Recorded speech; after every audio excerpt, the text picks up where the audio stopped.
Jones Anderson. I start the meeting off with prayer. So, Father, I come before you just to say thank you for another opportunity to give your people knowledge and understanding of the direction that they are seeking. Pray, Father, that the information given today blesses somebody, guides somebody, nourishes somebody's mind, gives somebody clarity today, Father, that allow them to propel their real estate career or to start off in their real estate career or to have a sound decision of the direction they should be going into. We pray, Father, for your covering and your direction, that you cover everyone that is to come and guide them in their ambition and dreams, Father. In your name we say thank you and amen. All right.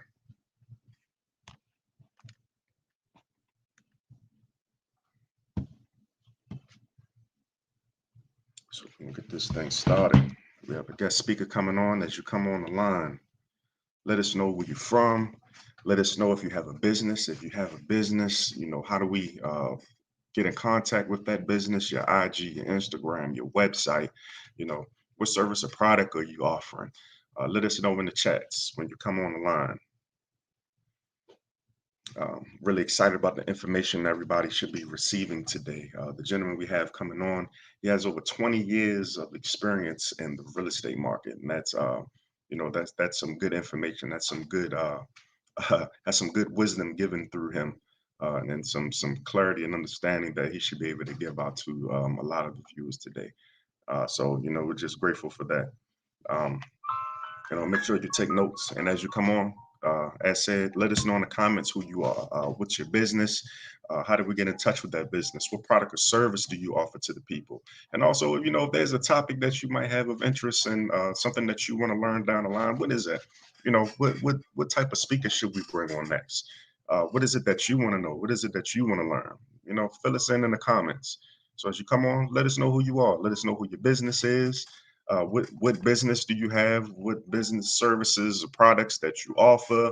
Where are you located? What's your Instagram? What's your Facebook? That's how we tie in together. You got to build the network so that you can continue to build on your empire. So as you come on the line, let us know who you are. Let us know, your business. Let us know the service or product that you offer.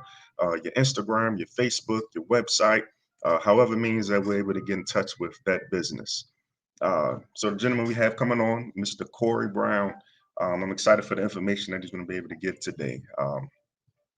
He has over 20 years of experience, so that in itself should, be able to fill up a lot of blank spots for some people who are seeking some direction, and for the ones who have some interest, prayerfully he sparks something that allows you to pursue uh, your real estate endeavors. I am the founder, Jason Johnson of Black Wall Street, Charm City. We are in the community daily and weekly, serving the people. Our mission and vision is to, build community economic development facilities in these communities so that we can continue to flourish our people, their minds, their minds, their education, their training, their careers, their entrepreneurial endeavors, so that we can continue to fluctuate that income and continue to grow as individuals and people. So as you come on the line, if you have a business, let us know who you are, what that business is, what product or service do you have, what's your Instagram, what's your Facebook, how can the viewers get in touch with that product or service that you're offering? We'll be getting started in just a few moments. Coming on the line, let us know who you are. If you have a product or service, business, let us know what that business is in the comments. If there's a topic that you are interested in, let us know what that topic may be, so we can search for some really good speakers to bring on that can give that wisdom and knowledge. Trying to give you the gift of wisdom. She's the very first gift we were ever given here on earth, which was wisdom. She's the very first gift. So the most I can do is seek to find some people that will give knowledge and wisdom through their experiences. That's how we continue to grow. That's how we prosper. So as you come on the line, if you have a business or service, let us know what your business is. Let us know who you are. What's your Instagram? What's your Facebook? How do we get in touch with you? Corey Brown is coming online. He's going to be our guest speaker today. He has over 20 years of experience in the real estate industry. You have, there's a few routes that you can go when it comes to real estate. You have wholesaling, which allows you to middleman real estate transactions. You have your buy and holds, which a lot of real estate investors like to have, where you're holding on to properties and you're renting them out. And then you have your fix and flips. A lot of people like their fix and flips because, that's just the lane that they like to go into. They like to go in, they like to remodel, they like to, they like the architectural feeling of revitalizing a home and then giving it to a homeowner. So a lot of people like the fix and flips, which is the reason why we're going to have Mr. Corey give some nuggets today. Peace to you, brother Stephen. How are you today, brother?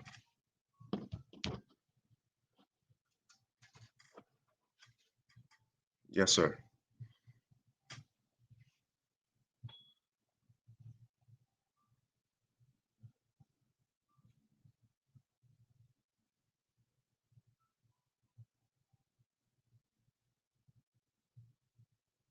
Awesome. We'll be getting started in a few moments here.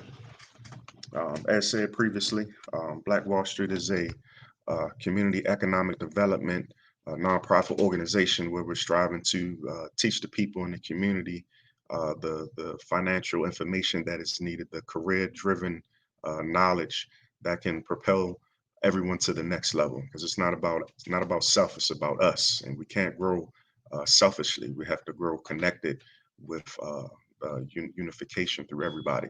So the information given today through Brother Corey, I pray guide somebody today, give somebody a nugget today, give somebody an epiphany today, guide somebody on a mission that they've been fearful of stepping out on.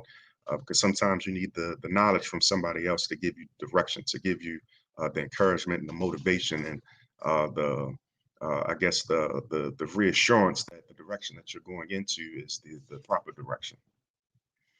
So I'm going to bring on the line Brother Corey. How you doing today, Corey? I'm fantastic, brother. Let me get these lights on really quick. I'm great, man. How about yourself? I'm doing fantastic, man. I was just telling the viewers, man, you have over 20 years of experience, and it's always a blessing to be in a position to be able to allow the speaker to give some of their wisdom, so that the viewers can have an understanding of the direction that they should be going into, especially in their real estate careers. Absolutely, absolutely. Yes, it's been a journey, man, and I appreciate everybody who supported me.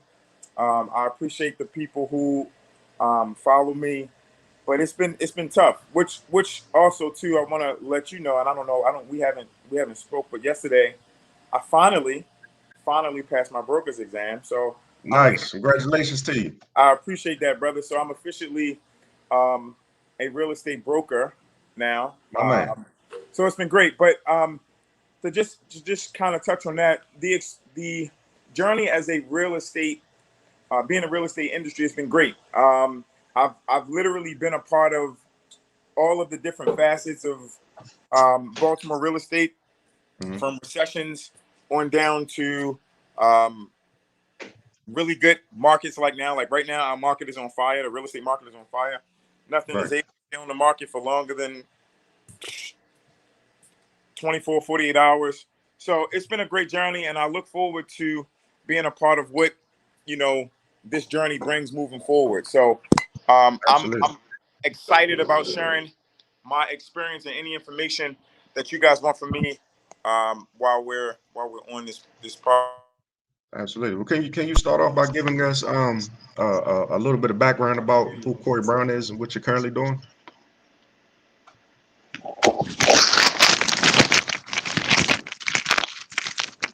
Make sure I hear you. I'm not hearing you for a second. Give me a minute. Okay, Okay, I can hear you now. Go. you got me. Okay. I said, can we start by you giving a little bit of background about who Corey Brown is and what it is that you're currently doing? Absolutely, man. So for guys that don't know, my name is Corey Brown. I own a real estate brokerage called Core Principles. I am a licensed contractor and certified architectural designer. I also own Noir Restaurant and Lounge, which is where I'm at right now. I've been in real estate for a very long time, 20 plus years, I think 22 years, if you will. And I always like to tell people, I also am a real estate mentor. My program is called Millionaire Mindset, and I teach people how to invest. And I've been doing that for probably about 9 years or so. I'm all things real estate. is what I try to, talk to people about. I love real estate. I love every facet. I love the process of real estate. I worked for the Baltimore Ravens for a period of time Hmm. in the front office, and my, I guess, quick story is I just wanted something different for my life, and all of the people that I knew that were in a financially stable position, they all had real estate. So for me, it's not rocket science. If Right. you are getting legal money, how are you doing it? And I started to invest my time and my energy in terms of learning what the real estate business was about. I dove in. I jumped in. When I started, I purchased my first property using a student loan. And when I tell people Mm. that story, they can't believe me. But I went to Salisbury State University. I applied for grad school. I dropped my classes. I got a check for $30,000. I bought my first Nice. foreclosure on Linwood Avenue here in Baltimore, and I fixed it up myself because I have a construction background from high school, from a trade school. Bought my first property. I fixed it up myself, and I refinanced it, and I made 50,000. And Wow. at that point, when I was working in the front office for the Ravens, I wasn't making that much money. I had made 50,000 in probably 3.5 months, and I said, you know what? This is it. This is it. And I jumped into obviously learning the business. That was probably one of the most important things that I had to do because I realized that I come from a very challenged and financially stricken background. My mom never had money. My dad never had money. So every penny that I spent, I had to make it work. Every nickel that I spent, it had to be um, utilized appropriately. So I, in turn, educated myself. I read books. I went to seminars. I got around people that knew more than me. I had a few marginal mentors, but it put me in a position where I learned about what I was getting myself into, and then I dove in head first. And as even till today, I still buy, I still flip, I still wholesale. But now, more importantly, I teach people. Which shout out to you, Jay Johnson, who is also one of my students, one of my mentees. It's really Absolutely. important. I don't know if you want to at some point speak on that experience, but I love to teach. I love to give back all of the experiences. And but I try to let people know that I came from zero, just like the next person. I didn't have a ton of money. I didn't have people giving me money. As they say, I got it from the mud, and I did. And now it has allowed me the real estate financing or the money that I've generated from real estate has allowed me to do other things like open my own restaurant and lounge, and do other things that I'm really excited about moving forward. That's definitely a blessing, bro. That's definitely a blessing, and definitely kudos to you, man, on that brokerage exam because I know you've been I, studying hard for that thing. bro, listen. I failed 7 times, and I'm very transparent about my wins and losses.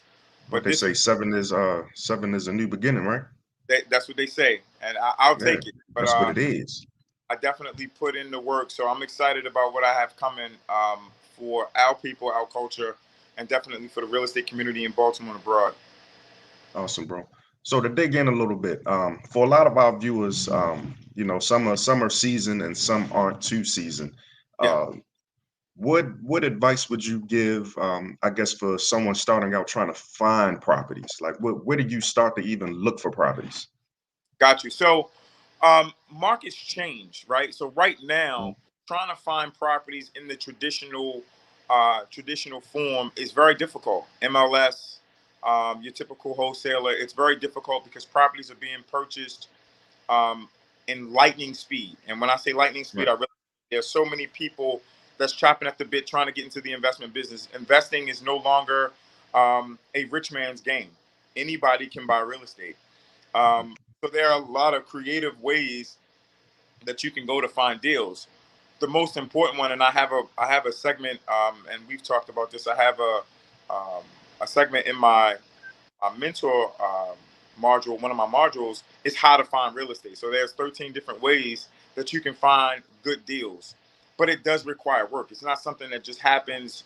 You just show up and say, look, I'm an investor. Send me deals. You really have to expand your horizon. You have to go above and beyond. You have to put in some additional work to find those deals. So I'll just kind of talk about um, a couple of those really important deals. You have to let everybody know what you're doing, right? So you are as relevant as people know. You have no idea um, what the next person may or may not have that may be beneficial to you. So me personally, when I meet people, I always tell people that I'm a real estate investor, and I tell them what I do because there may be an opportunity that they may have that offers Right. to me. I've done that so much to the point where people are sending me deals to the point where I can't even take hold of all of them. But I've I've branded myself. I've put the word out there. So basically, that word of mouth is the most effective form of marketing yourself, marketing your brand. So I tell people about what I do on a regular basis. Every time I introduce myself to people, I'm always going to ask them, well, what do you do? And once they tell me what they do, and generally in retrospect, they ask me, what do I do? And then we begin the conversation. But more importantly, we build a relationship. So business in general, it doesn't matter what it is. It's Mhm. about relationship building, right? So no matter how successful you think you are, there's always an opportunity to make more money. But business in general is built on a relationship. So the first thing that I try to do is I'm a relationship builder. And I'm not used car selling myself. I'm building a relationship because it may not be today that you have a deal. It may be 6 months from now, but I want to be the first person that's on your radar, right? Right. Uh, Second way is grunt work, right? It's getting out there, meeting people, going to seminars, getting on podcasts, um, um, getting on different chats, getting on different online platforms, and getting around people of like mind, right? So I always tell people in order to be a millionaire, you got to be around millionaires. In order to want to get involved in real estate, you got to be around people that are involved in real estate. Right now, I'm trying to submerge myself in the cryptocurrency, stock trading type of arena for people like you and other people, some good friends of mine that's involved in that arena. I'm making it my business to submerge myself because that's not my expertise. So put yourself in those places where there are people that are much smarter than you, that are much better than you, that are and you'd be surprised how much you can absorb in addition to the resources that they have, in addition to finding properties. You got to put in that grunt work. So when I first started, it was a lot of real estate investment associations, Maria, Baltimore Ria, Harvard. I went to every single meeting on every single Thursday. I Mm. devoted that time. I made it my business to introduce myself to at least 4 to 5 people every single meeting because I wanted to build that relationship with those people and make sure that if you had a deal, I'll be one of the first people that you let know. Um, Driving for dollars, and I think we talked about this in class. Driving for dollars is grunt work, right?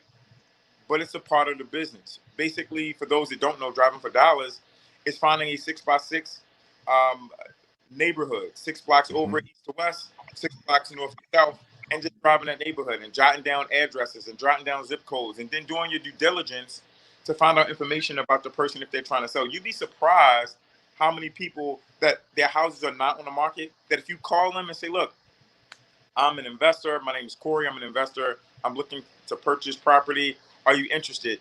It may be that they say, "You know what? As a matter of fact, I am. Let's sit down and talk." But you got to put in the work. So, a lot of being an investor is in general about putting in the work, putting yourself in the right position, putting in the work, getting around the right people, and more importantly, getting educated. Awesome.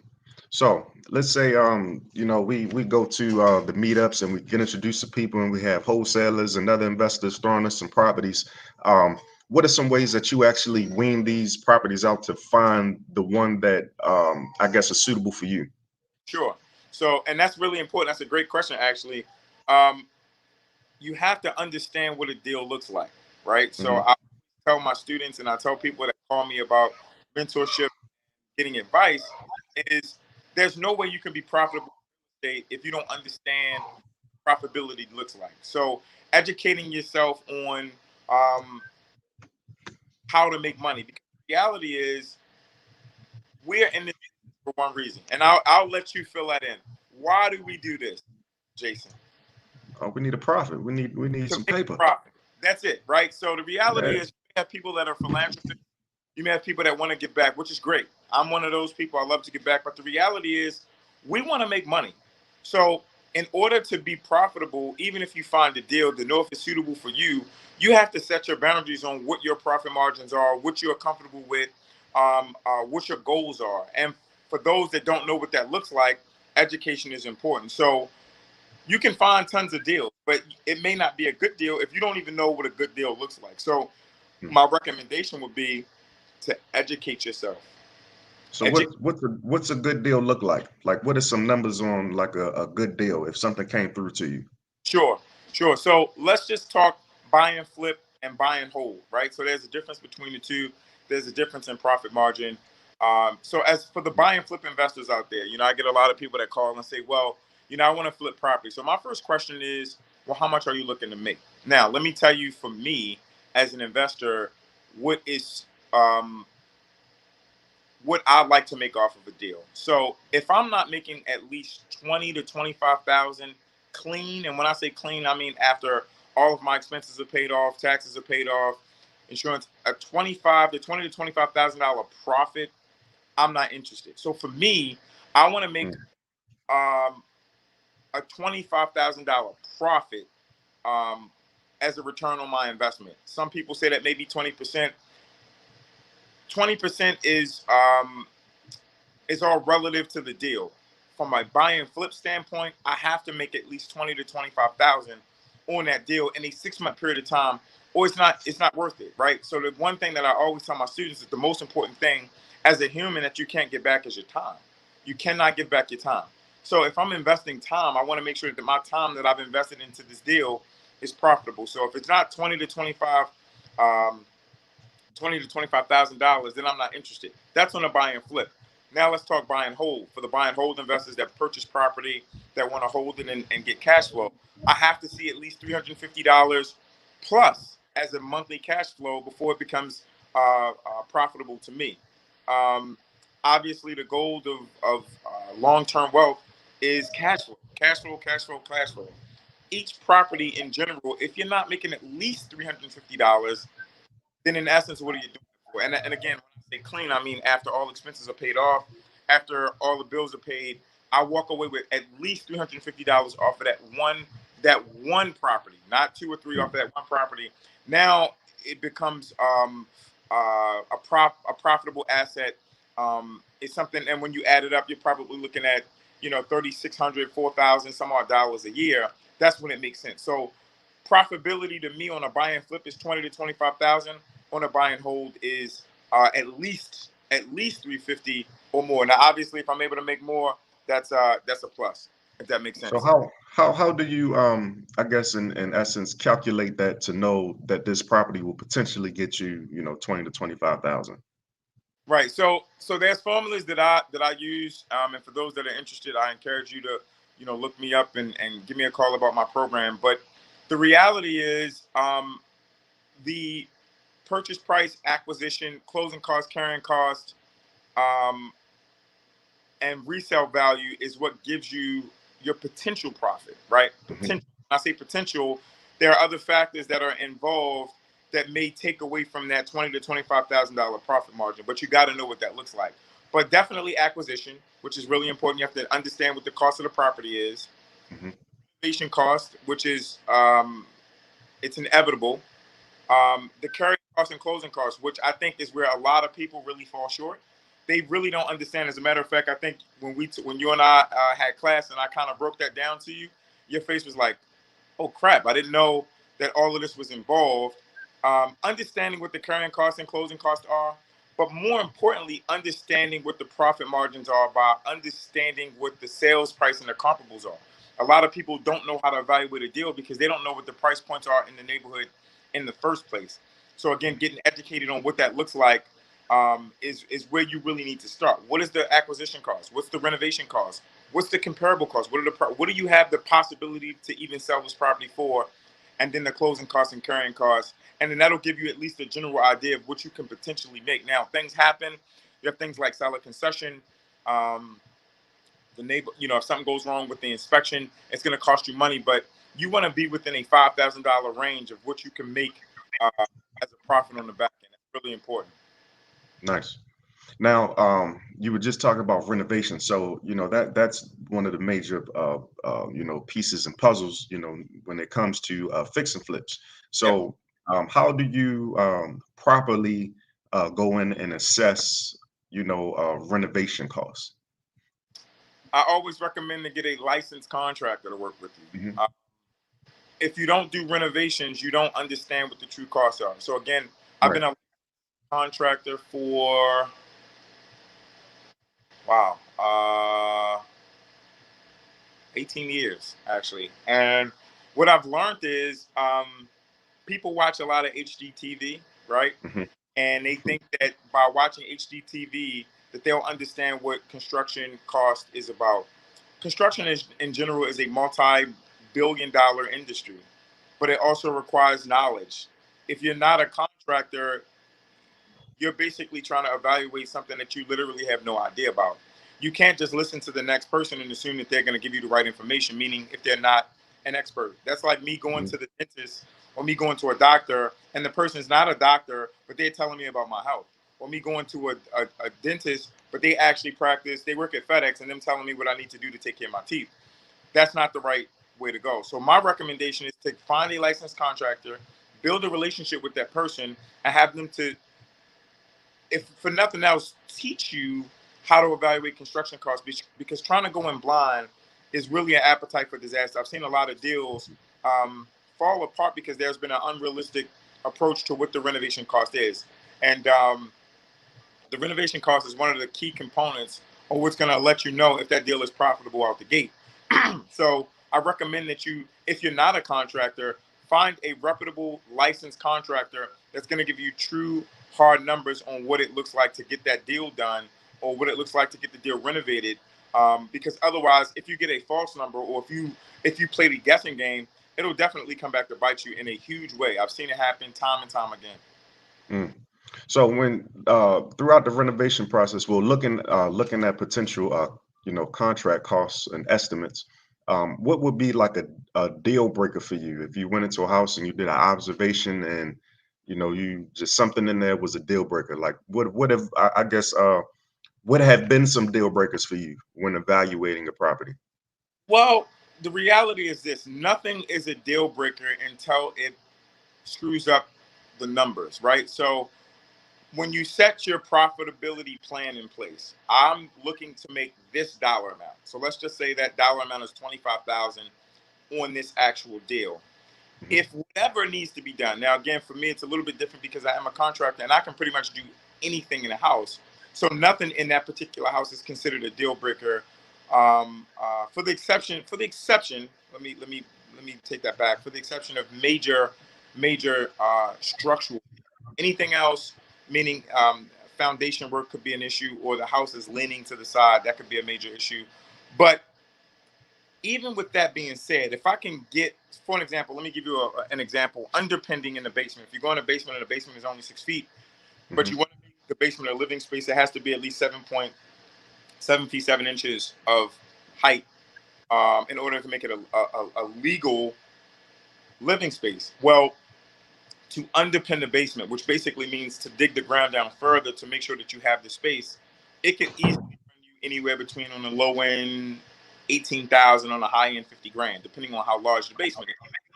Those are some of the things where I go into properties and I'm like, do I want to spend this amount of money on just the basement? Now, if the profitability is there, if I can still spend $25,000 on underpinning the basement, maybe another 85,000 on renovating the property, another 20,000 on the roof, and I'm still able to make my $25,000, then I'm gonna do it, because the reality is $25,000 is $25,000 is $25,000. But if having to underpin the basement was gonna cost me 20 grand, it's gonna take away from my $25,000 profit. I'm gonna walk away from it. So my deals, and what I recommend to anybody who's listening, your deal should be based on your profit margins. If you set a profit margin in place, which may be that $20,000 to $25,000 price point, and whatever has to happen to get the property to that number takes away substantially from your profitability, then don't do it. It's about numbers. We're in this business to make a profit. So the Okay. reality is, if that number is taken away from your profit, whatever that additional structural work is, then fine. If it doesn't, then there's no reason on why to do it, because the reality is you got to do something anyway. If you're still going to make the numbers, then there shouldn't be a reason on why not. So let's say you're in the house, you purchased the house, and you've done an evaluation on how much it will cost to renovate a property. Let's say you're in there and you didn't, pretty much see something when like you were saying, it was leaning, like the house was leaning or something. You didn't pay it any mind, but when you got in there, you saw it had to be fixed. And let's say you don't want to fix it. How would you like? How do you maneuver out of those situations where you're in houses and the some of the work that needs to be done, you don't want to do because it's not cost effective? How do you get out of those situations? So it's probably, there's no really way to get out of it. It Mhm. depends what it is, right? So mechanicals, which are your HVAC, plumbing, electrical, that's a given. There's no way to get out of that. Structural, there's no way to get out of that. So again, in my program, I have a module in my program where I teach people how to evaluate construction costs. In that, in my lesson plan and in my mentorship, I teach you how to evaluate from most important to least important. So when you evaluate the actual construction cost, you have to equate the most important things first. Your structural first, and then mechanical, because those are the things that's going to cost you the most money, right? Mhm. So you want to come in evaluating the heck with the type of tile, how pretty the cabinets are going to be, where we're going to position the island, the recess lights. That's not as important. You want to, you need to marginalize your renovation costs based on the most important items to the least important items, and that's the only way that it'll make sense. So if you understand what construction is about, then you've already evaluated that. Okay, out the gate, I'm going to need to take care of bam, bam, bam, bam, bam, which is on my structural side. The house is leaning. We need to get that fixed first. We need to underpin the basement. That's second. The roof is jacked up. We got floor juices that need to be fixed. So that's going to automatically those are non-negotiables, right? So you want to deal with the non-negotiables first, and then you got to deal with the necessities. So it's non-negotiable necessities. The necessities are your mechanicals, your plumbing, your HVAC, your electrical. There's no way a house can function without those items. I tell my students that when you look at a house, you got to Mhm. look at those mechanicals like organs, right? Everybody needs a heart, everybody needs lungs, everybody needs a brain. You can function without an arm, you can function without a finger, right? But you have to get the things that are necessary. So your body is the structural, the mechanicals are the things that are your organs. So you want to put the numbers, your renovation costs first, and you back out of that. So you look at structural first, then you look at mechanicals, and then you start looking at the niceties. So basically, if you have $100,000 renovation and your structural and your mechanical is going to cost you 60,000, then the reality is you only have 40,000 to get the pretty stuff done. So that's where you take away. You take away from the pretty stuff. So you may want to have put this, really nice granite, right? That may be $50 a square foot. Well, you have to dumb it down now. You can't put that. You might have to go with a formica, or you might have wanted to put this really nice hardwood floor. Well, you might have to go with, a laminate at that point. But you never can take away from the most important stuff. So that's how you back out of your renovation costs from most important to least important. There's no real way to cut any corners on structural things that need to be done, and obviously mechanicals. But you can cut down on cost on on everything else. Nice. So what are some I guess some key points for a lot of people who don't really understand the renovation? What are some things that you should look for in a contractor to kind of decide if they're worth your time? You said a contractor. Or contractors? So the first thing you want to do, and I always recommend this, you want to make sure he's licensed. He or she is licensed. The unfortunate reality is right now, and the real estate market is hot. There are a lot of people that think that they can be contractors. This is a very, very, very um, lucrative, financially lucrative business. But you still got to know what you're doing. There are a lot of, Spanish guys out there. You go to 7-Eleven, you go to Home Depot. There are a lot of guys standing out saying that they can do contractual work. The gold or the reason for getting a licensed contractor is you have legal recourse against that contractor if they try to screw you, right? So if you hire Mhm. Joe Schmo from outside and he walks off And your he job, walks off on the job. then good luck with that, right? You put yourself in that position. I always tell people that you get what you pay for. So people are so adamant about trying to find the cheap guy because they can get the cheap guy from Home Depot, and he very well may do a decent job. But what if he doesn't? What if he steals your money? Well, what's your legal recourse at that point? Well, licensed contractors like myself, we are held to a high standard through the Department of Labor and Licensing. That's where we get our license issued. The goal of the Department and Labor licenses is to protect the consumer. That's the number one goal, is to protect the consumer. So if something goes wrong, you have legal recourse with a license number to go after that contractor and tell the Department of Labor or license. So it's almost like they're our parents. So if we act stupid, you can go to our parents and we can get punished. That's more the easiest way to explain it. There's a uh, a level of being reprimanded by the Department of Labor and License. If you don't have a licensed contractor, then you're basically shooting the dice. And the unfortunate reality is the type of money that you're spending to renovate a project, 30, 40, $50,000, that's not really the type of money you want to kind of shoot the dice with, right? You want to make sure, and then not to mention the type of money that you'll ultimately lose if the project is done wrong. So the first thing I always recommend is make sure you have a licensed contractor. Make sure you have somebody that's liable if something goes wrong. Because the other thing is, if they do renovate the property and it falls apart or it's not done up to code, then guess whose responsibility that is?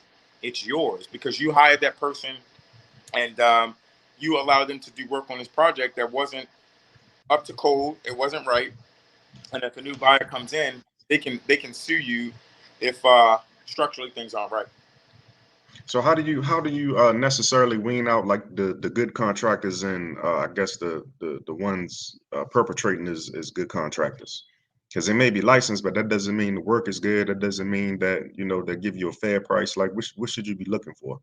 Well, you have to make sure that um, your ducks are in the row, meaning everybody should sign a contract. Because the harsh reality is relationships with a contract is no different than a relationship that you marry somebody. When you meet a person, you really Hmm. don't know what you're getting yourself into, right? It's, Hmm.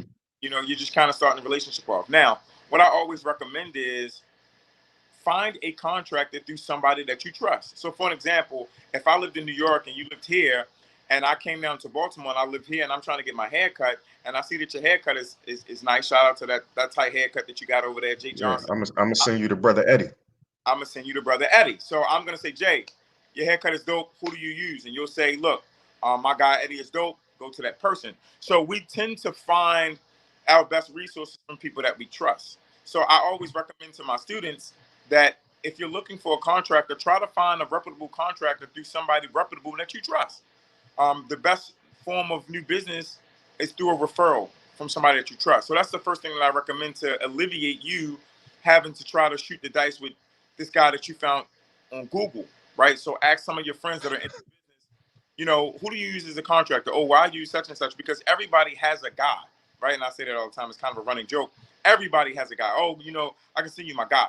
Everybody claims that guy. But the reality is now you have at least a foot in the door with somebody that is potentially trustworthy. Now, does it mean that his guy may not do you wrong? No, his guy may do you terrible, but you're not going in completely blind. And you can go back to your friend and say, bro, you sent me brother Eddie, and he completely jacked my hairline up. Um, right now, it doesn't mean that it's your fault, but at least it gives you one step in the door. But also doing your due diligence, right? You want to go to that person's job. You want to check their background. You want to ask some information.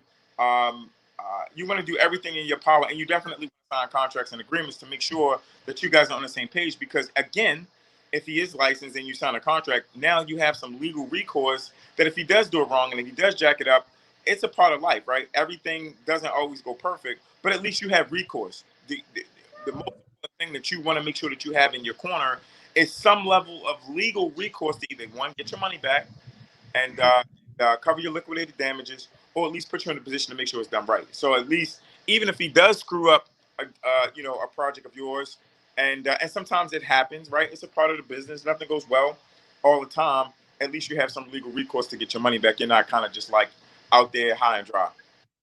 Nice.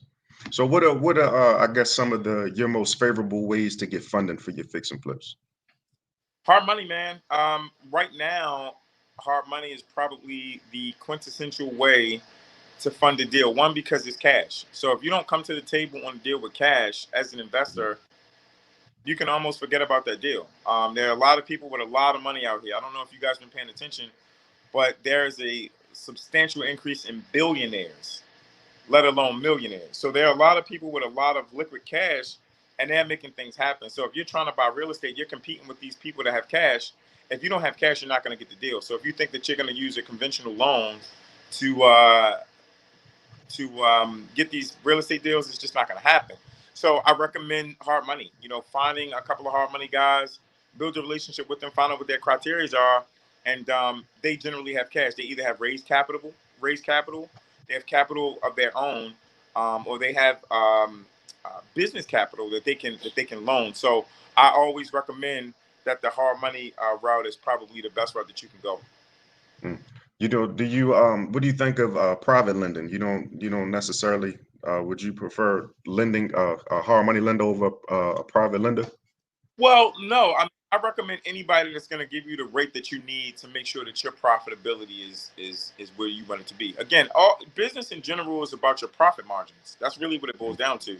Now, if you have a private lender that's able to lend you at a much more flexible or reasonable profit margin, then that's the guy that you want to go with. If you have a hard money lender that can lend it to you at a much profitable and reasonable profit margin, that's the person you want to go with. But more importantly, you want to go with the person that's going to make the deal happen, right? So I meet a lot of hard money private guys, hedge fund equity guys. The Mhm. reality is, can you get the deal done? And are you going to rake me over the coal on your fees to get the deal done? So you have to understand, and hence the reason why I'll go back again to education, education, education.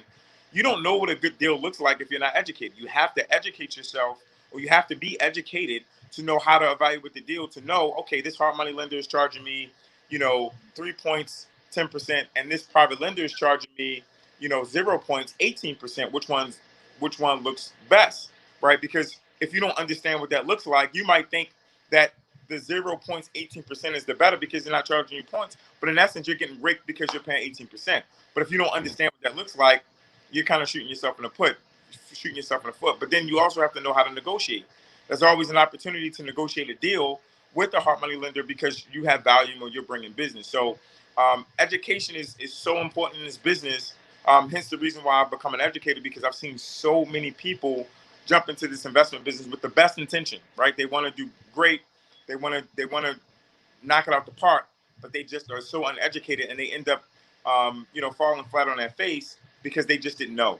So I just recommend that you do your due diligence and understand what that looks like before you get involved. But yeah, I do like private investors as well. Nice, nice. I have a few more questions for you. I know time's run down. For let's say somebody fresh out of college, they don't have the necessary finances to jump into fix and flips. What would you recommend to them, and how much would you recommend them having to start out in doing real estate fix and flips? Sure. So I always tell people that are new to this business, man, again, and I hate to make it sound like a broken record, but it's very important. And I'm not saying this just because I'm an educator. I'm saying this because I've lost a lot of money without being educated, right? So get find a mentor. It doesn't necessarily have to be me, but find a mentor that can give you the information that you need to know to be successful in this business. But if you can't find a mentor and you do have access to money, partner with somebody that's a veteran, right? You can learn so much from partnering with a person that has knowledge. Um, and that's kind of how I learned some stuff. I just shadowed people. Listen, the reality is this, and I read a lot of books. There's nothing new under the sun that's happening. Nobody's, you know, reinventing the wheel. Somebody knows what you're trying to do. Find that person, bring what you have to the table, whether it be hard work, whether it be money, whether it be expertise, and partner with that person and learn every single thing that you can learn from that person about that business. I didn't understand how to run a restaurant before I opened my restaurant, but I know people who own restaurants. So I beat them down with questions and I asked a lot of questions. I've never ran a full real estate brokerage. Literally, this is no exaggeration. I have 3 meetings next week, lunch meetings on me with brokers that's been brokers for a period of time. I'm going to ask a ton of questions. I'm going to pay them as a consultant. So get around people of like mind. Get around people that know way more than you. Don't have too much pride. Gentlemen, ladies, don't be too ashamed or too shy to get around those people and ask them questions, right? Ask them all Mhm. the questions you need to know about that. So for those people that are just getting out of school, don't. It doesn't matter that you don't know, because at some point we didn't know either, but we continue to beat the pavement with either trying to get educated by the right people or getting around the people who has um, the best knowledge and becoming a sponge, right? It's nothing more gratifying to me. Like, I have a couple of friends that are restaurateurs that are multi millionaires, and when I get around them, you know what I do, Jay? I listen. You absorb. I Yeah. absorb. I listen. I don't talk much. I'm not the expert. I don't know everything.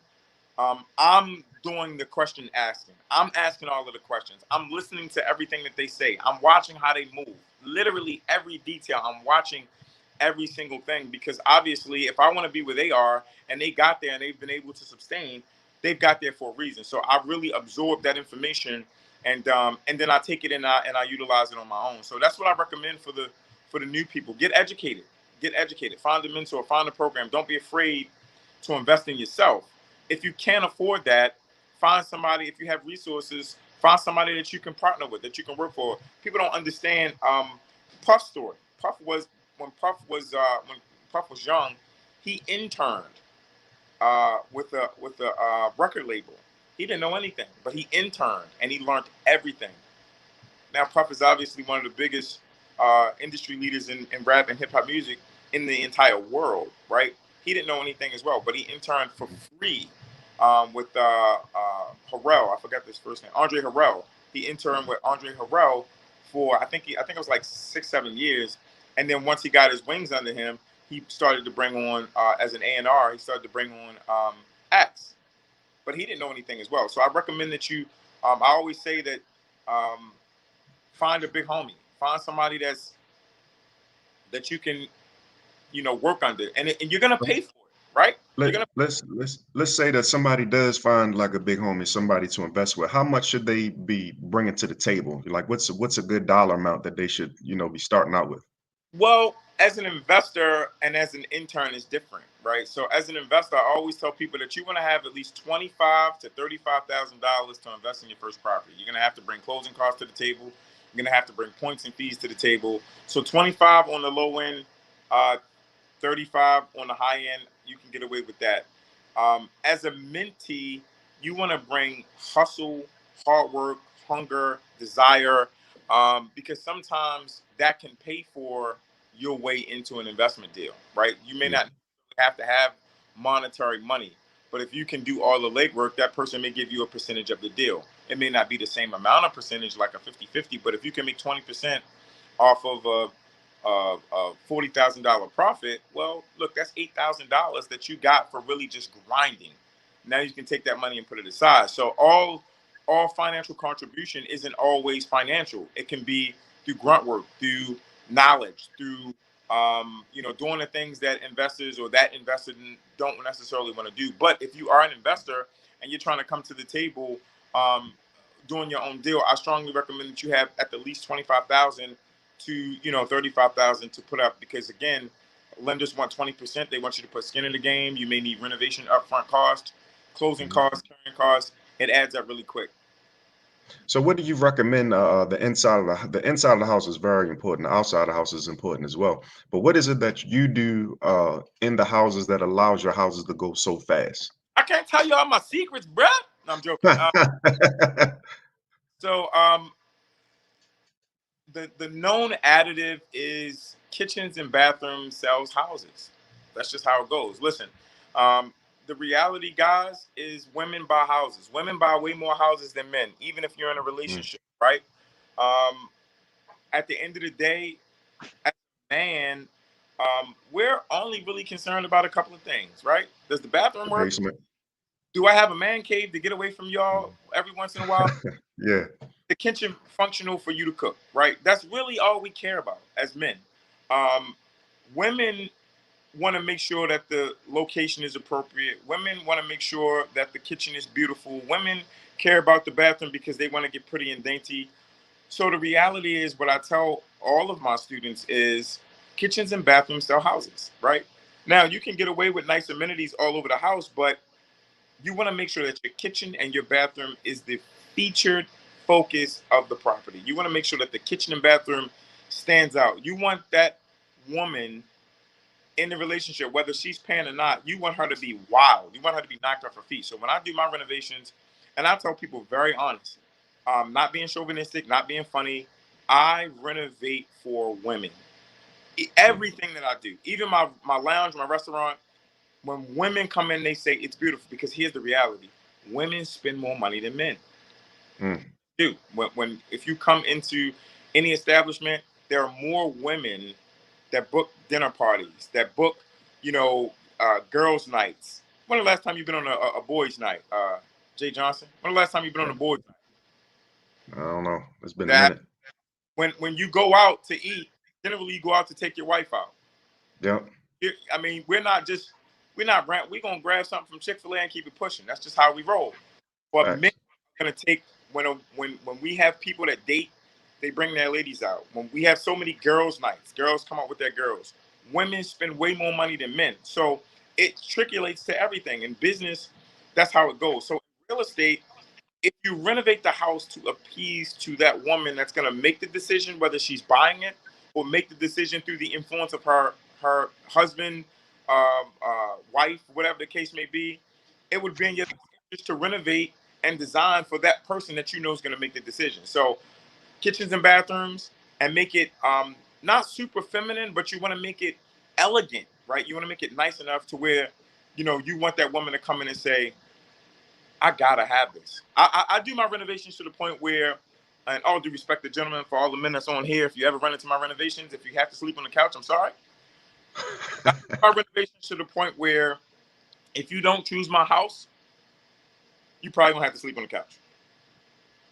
You gonna probably Wow, have so that's nice.